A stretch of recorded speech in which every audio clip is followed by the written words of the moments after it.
ముఖ్యంగా ఈరోజు శాసన మండలి సభ్యులైనటువంటి ఏవిఎన్ రెడ్డి గారు మన ఇబ్రాహీంపట్నం ప్రాంతంలో ఒక అద్భుతమైనటువంటి నూతన విద్యా సంస్థను ప్రారంభించుకుంటున్నారు.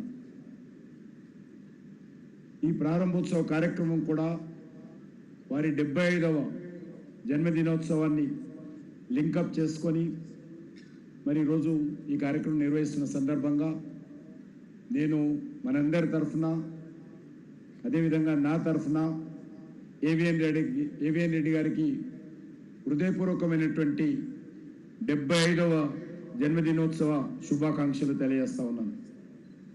ఎందుకంటే వారు గత అనేక సంవత్సరాలుగా మన హైదరాబాద్ నగరంలో కానీ ముఖ్యంగా హైదరాబాద్ ఈస్ట్ ప్రాంతంలో ఉన్నటువంటి ఈ ఏరియాలో విద్యా వ్యవస్థ అభివృద్ధి కోసము అనేక విద్యా సంస్థలను ప్రారంభించి మరి సేవలు అందిస్తూ ఉన్నారు. ఈరోజు మనం చూస్తూ ఉన్నాం దేశంలో ఈరోజు విద్యా వ్యవస్థ ఈరోజు ప్రపంచంతో పోటీ పడే విధంగా ముందుకెళ్తా ఉంది. గతంలో మనం ఇటీవల 33 సంవత్సరాల తర్వాత నూతన విద్యా విధానాన్ని మన దేశంలో తెచ్చుకున్నాం.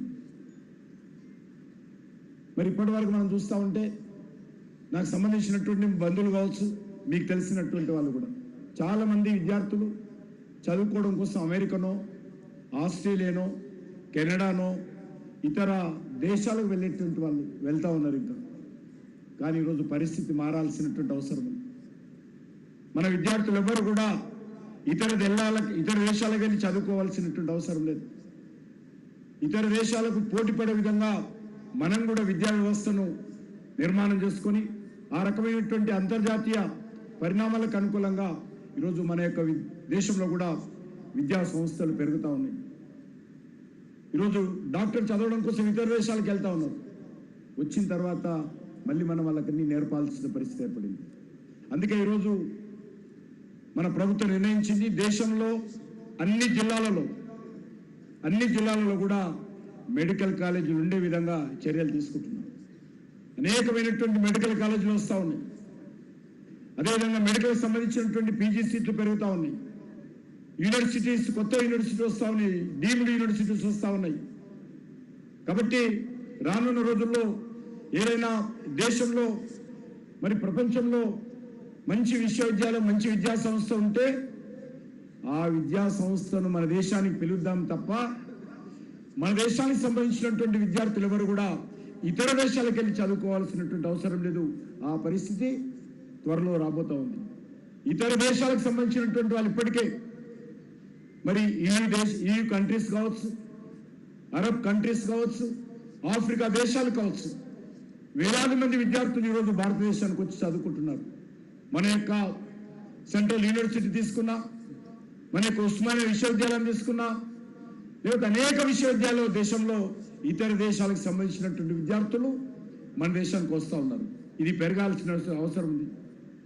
అందుకే ఈ సందర్భంగా నేను మన తెలంగాణ ప్రజలకు కోరుతా ఉన్నాను, మీరు మీ పిల్లలను ఎవరు కూడా ఇతర దేశాలకు పంపించేటువంటి మరి ప్రయత్నం, ఇబ్బందులకు గురై చేయకూడదు.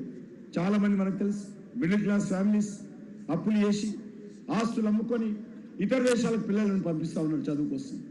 కానీ ఆ పరిస్థితి మారింది. ఈరోజు మన దేశంలో కూడా ఇతర దేశాలకు తల్లదన్నటువంటి మంచి విద్యా సంస్థలు మన దేశంలో వచ్చాయి, రాబోతున్నాయి కూడా. కాబట్టి మన దేశంలోనే ఆ విద్యా సంస్థల్లో చేర్పించేటువంటి ప్రయత్నం చేద్దాం. పరిస్థితి మారుతుంది. అనేకమైనటువంటి విద్యా విధానంలో మార్పులు వస్తూ ఉన్నాయి.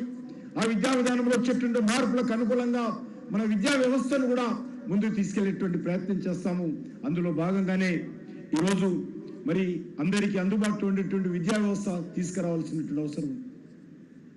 దానికి అనేక రకాలుగా ఫీజు రియంబర్స్ స్కీమ్ కావచ్చు, లేకపోతే ఇతరత్ర అనేక రకాల స్కాలర్షిప్స్ కావచ్చు, ఇవన్నీ కూడా అందరికీ విద్య అందుబాటులో ఉండే విధంగా ప్రయత్నం చేసేటువంటి కార్యక్రమంలో భాగంగా గత అనేక సంవత్సరాలుగా మన దేశంలో జరుగుతూ ఉంది. దాన్ని ఇంకా ముందుకు తప్పకుండా మనం తీసుకెళ్లాల్సినటువంటి అవసరం ఉంది. ఈరోజు మరి ఏవిఎన్ రెడ్డి గారు లేక్ఫీల్డ్ గ్లోబల్ స్కూల్ ఈరోజు ప్రారంభించుకుంటున్నాను.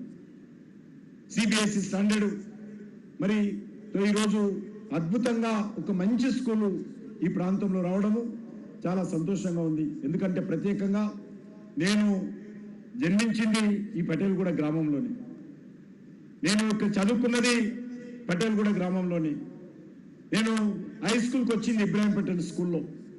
కాబట్టి ఈ యొక్క ల్యాండ్ మీద అనేక సార్లు ఆడుకున్నటువంటి ఈ భూమి, మరి ఇక్కడ తిరిగినటువంటి భూమిలో ఈరోజు మరి ఏ రకంగా అభివృద్ధి జరుగుతూ ఉందో మనం చూస్తూ ఉన్నాం. మన కళ్ళ ముందే అద్భుతమైనటువంటి అభివృద్ధి దేశవ్యాప్తంగా ఈరోజు జరుగుతూ ఉంది. దేశంలో అనేక రాష్ట్రాలలో, అనేక మరి జిల్లాలలో కూడా అనేక మంచి విద్యా సంస్థలు వస్తూ ఉన్నాయి. దానికి సంబంధించినటువంటి కనెక్టివిటీ కూడా పెరుగుతూ ఉంది, ఇన్ఫ్రాస్ట్రక్చర్ కూడా పెరుగుతూ ఉంది. మనకు తెలుసు విద్యుత్ కోతలు ఉండేటువంటి దేశంలో ఈరోజు విద్యుత్ కోత లేనటువంటి ఒక న్యూ ఇండియా ఈరోజు నిర్మాణం జరిగింది. ఎందుకంటే నేను విద్యుత్ సంబంధించినటువంటి ప్రతిరోజు మానిటరింగ్ కూడా నాకు ఉంటుంది. ఎందుకంటే బొగ్గు ద్వారా 74% ఈరోజు విద్యుత్ దేశంలో ఉత్పత్తి జరుగుతూ ఉంది, 74%. కాబట్టి విద్యుత్ కోతలు ఉండకూడదు. విద్యా సంస్థల్లో మెడికల్ సీట్ కానీ ఇంజనీరింగ్ సీట్ కానీ అందరికీ అందుబాటులో ఉండడం చర్యలు తీసుకోవడం జరిగింది. ఈరోజు దేశంలో ఎవరికైనా సరే ఈరోజు ఇంజనీరింగ్ సీట్లు లభిస్తూ ఉన్నాయి. కానీ నాణ్యమైనటువంటి విద్య ఈ యొక్క విద్యా సంస్థల్లో ఇంకా పెరగాల్సినటువంటి అవసరం ఉంది. అందుకే నేను ఏవిఎన్ రెడ్డి గారిని కోరుతా ఉన్నాను, రానున్న రోజుల్లో నాణ్యమైన విద్య మనం విద్యార్థులకు ఈ సమాజానికి అందించాలి. ఎందుకంటే ఈరోజు భారతదేశంలో అనేక రకాలుగా మార్పులు వస్తూ ఉన్నాయి, న్యూ టెక్నాలజీ వస్తూ ఉంది. ఈరోజు మన యూత్ ఎవరైతే ఉన్నారో ప్రపంచంలో అత్యధికమైనటువంటి జనాభా యూత్ పాపులేషన్ ఈరోజు ఇండియాలో ఉంది. ఏ దేశంలోకి వెళ్ళినా కూడా అభివృద్ధి చెందిన దేశాల్లో కూడా మన ఇండియన్ యూత్ ఆయా దేశాల్లో కీలక రంగాల్లో ఉన్నారు. తప్పకుండా రానున్న రోజుల్లో భారతదేశం యొక్క యువత తమ మేధస్సు ద్వారా ప్రపంచాన్ని శాసించేటువంటి పరిస్థితి మనం తీసుకురావాలి. ఆ దిశలోనే మరి అన్ని విద్యా సంస్థలు పనిచేసేటువంటి ఉపాధ్యాయులు మరి ప్రయత్నం చేయాలని చెప్పి నేను కోరుకుంటూ, నేను ఎక్కువ సమయం తీసుకోకుండా మరొకసారి గౌరవనీయులు ఏవిఎన్ రెడ్డి గారికి వారి జన్మదినోత్సవ సందర్భంగా హృదయపూర్వకమైనటువంటి శుభాకాంక్షలు తెలియజేస్తూ సెలవు తీసుకుంటున్నాను. భారత్ మాతా కీ జై.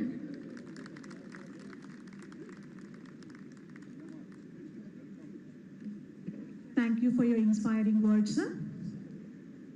We welcome